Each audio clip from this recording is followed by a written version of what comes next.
Hello everyone, and welcome back to Let's Play The Ball.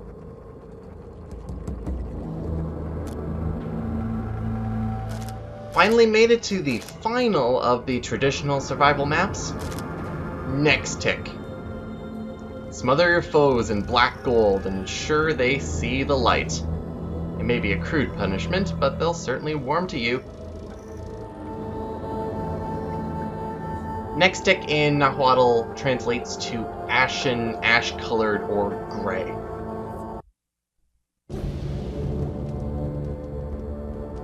Now, I mentioned last time that the initial release of the game came with the first 4 survival maps, so Nextic was actually the first map to be added, which was released sometime in 2011. I think September? I'm not entirely sure. But it was within the first year of release. And the main thing that is used in the survival map is oil. Not very well, though, because there's very few oil places for oil to be used very well. And honestly, when you're playing the survival map, you probably won't be using the oil that much. Nextic is also the smallest of them all because, well, there's not a lot of places. It uses specifically oil. Oil and fire.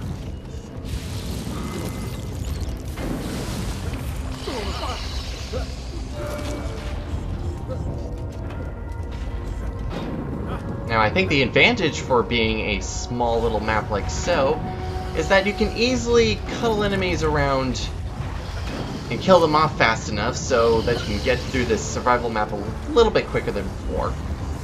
But the main use of oil is in this little space here, which makes pools of oil where you can just get enemies all up in the oil, and then it sets on fire, and there you go. Or you can use this long, narrow passageway to corral all of your enemies up and get rid of them all that way. That seems a lot easier than using stuff like bombs right down here, which usually the first one hurts me. I don't even know.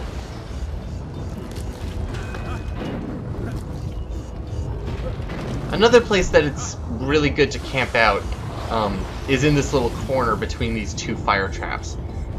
It's one of the few times that also a ball activates one of the traps. It's usually a player switch.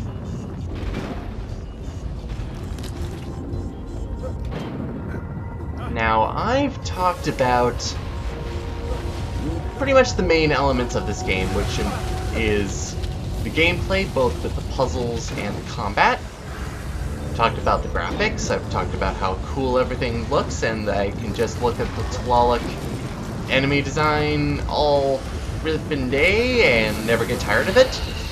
And I've also talked about the story, and a way to perceive the story that isn't negative. So really, what does that leave for this last survival map? Not really much. So, kind of grasping for straws here, but this is pretty much going to be a miscellaneous grab bag of points that I was able to collect, both through reviews and also through my specific, what I specifically feel was added to the game that I also personally enjoy. The first thing we're going to talk about, of course, because we've been doing all of them for the last couple of videos, is the survival maps. So I already said that there was 4 maps initially released: Attica, Tunisia, Depton, and Amity. Nextic was added sometime in 2011. In my personal opinion, even though I have my favorites and my least favorites, I don't really like the survival maps all that much. At least the traditional ones. And I say traditional because there are some extra maps that are put in the survival tab that are different from this, so I don't count them. But I find these survival maps to be the weakest points of the game for me. I like the main campaign a lot more than this. But I think it's because the combat takes center stage for this one. My favorite thing about this is that about the game is the environment, the atmosphere that is placed in here. The environment and the atmosphere take a back seat to the combat. It's meant for people who wanted to see more combat than in the main campaign. If you're really curious, I actually went through my stats again for my main campaign recordings. And throughout my entire run, I killed a total of 283 enemies. In terms of comparing it to how many I've killed in the survival mode, that is nothing. But then again, there was more focus on puzzles than there was on combat. But paying attention to the kill count if you have during the end of each survival map and video, you will see that I have roughly killed about 3.5 times that amount per survival map. I kill anywhere between 900 to 1,000 enemies. So I'm coming up on 5,000 enemies being killed here. And this is where you get a lot of your killing achievements from, because it's a lot quicker this way. Like Exterminator, which is kill 999 bugs. Or killing 15 enemies with one push. That's another achievement. But again, back to this being the weakest element, I think the reason is because I don't feel the same sense of fulfillment that I get from the main campaign. It's very easy to exploit the maps, find a place to camp, usually in a corner between two traps, and then just getting through to the end. It makes the maps a chore, and it's very easy to do, and it's a very easy pattern to get stuck in. Because, truth be told, by this time, with the survival maps, I get quite bored. Boredom always seems to seep in with this game in some way or another. The main campaign doesn't do it, but the survival maps do. It makes them a chore, and there's very little in terms of a reward or an achievement other than finish the 4 survival maps. That's it. Otherwise you get happy player switch face going, yay, you beat it. The settings still exist. Like, the graphics are the same, it's there. Priority is placed on combat, though, which leaves the maps not without much of a soul. Like, at least there was a contrived reason for you to be down in this area, but with the survival maps, you're just kind of plopped here. Like, God said, hey, let's just explore more Aztec ancient civilization ruins, huh? I don't know how you got here, I just placed you here. That's all you got. People question, which kind of leads to the question of why the survival maps are single player. Why wasn't multiplayer implemented here? But apparently, according to the developers of the game, multiplayer was never in the cards for them, so they never made any sort of code or programming for it. So that would make it a lot of work in order to make multiplayer work with the physics-based gameplay to it. It would have worked. It would have just taken a lot more time than making a lot more single-player maps, which are already solid, implemented, polished, and great. So that's pretty much what I have to say about the survival maps, at least the traditional ones. I'm not going to talk about the separate maps just yet, because I'll talk about them in detail once I'm going over them. But there's one last thing I want to talk about, and it's something that I incorporated into my LP, and that is history. Aztec history, to be exact. There wasn't a lot of... nobody really talked about it, because not a lot of people talked about the secrets in general. But the Aztec mythology that was implemented through the secrets. The game does not go into any detail about the Aztec history during the game, other than dropping terms and objects periodically that you could look up and see what is this weapon actually called.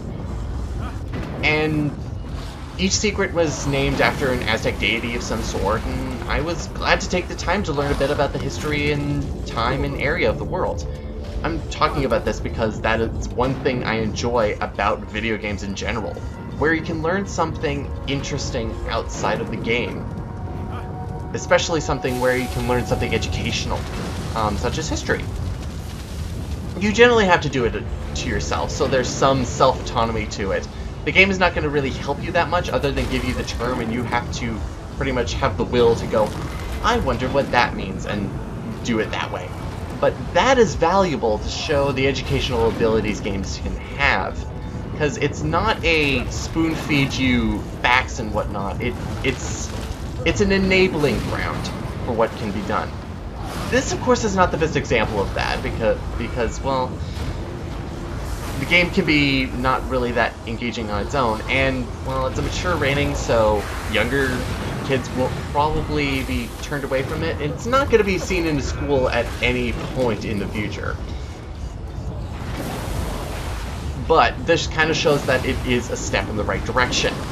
And it makes me appreciate this game more, simply because of that. Now, while I was reading reviews for this game, I tended to come across a lot of references and comparisons to other games. Because, well, apparently reviews really like doing that. Whether this can be taken as positive or negative depends on if you think, like, comparisons are a good or a bad thing. It depends on what you're comparing it to. But here is a short but still exhaustive list of the amount of games and also specific movies that they were taking it from. Portal was the obvious example, simply because of the player ball / shell and companion cube comparison.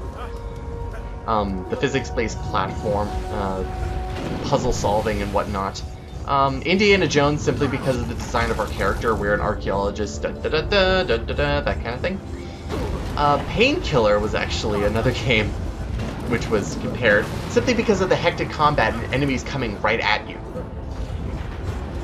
Half-Life 2 was also compared because of the physics-based stuff, and our hammer in question was kind of compared to the gravity gun. That's a bit of a stretch. Tomb Raider, the project lead even said that he was inspired by Tomb Raider in order to make the setting that it was. So that's a good comparison, if you can get inspiration from it. The survival webs apparently were compared to areas of Serious Sam, which I can kind of see, because now it's like huge heaps of enemies going at you. And the mummies were kind of compared to the bunches of zombies from Left 4 Dead. So a lot of Valve references, which is pretty silly. Now, there was a good amount of reviews that I read that were either good, that had good statements about the game, good fair statements, were really general, really looked down on it as a thing, saying it's boring, it's uninspired because of all the comparisons that it could have been made. But there's kind of one review that I want to highlight for you all that is really just kind of silly that it's still a review and wasn't pulled down because it has no content in it. And that is this review. Say hello to this review of the game, where apparently all it is a review of the PC game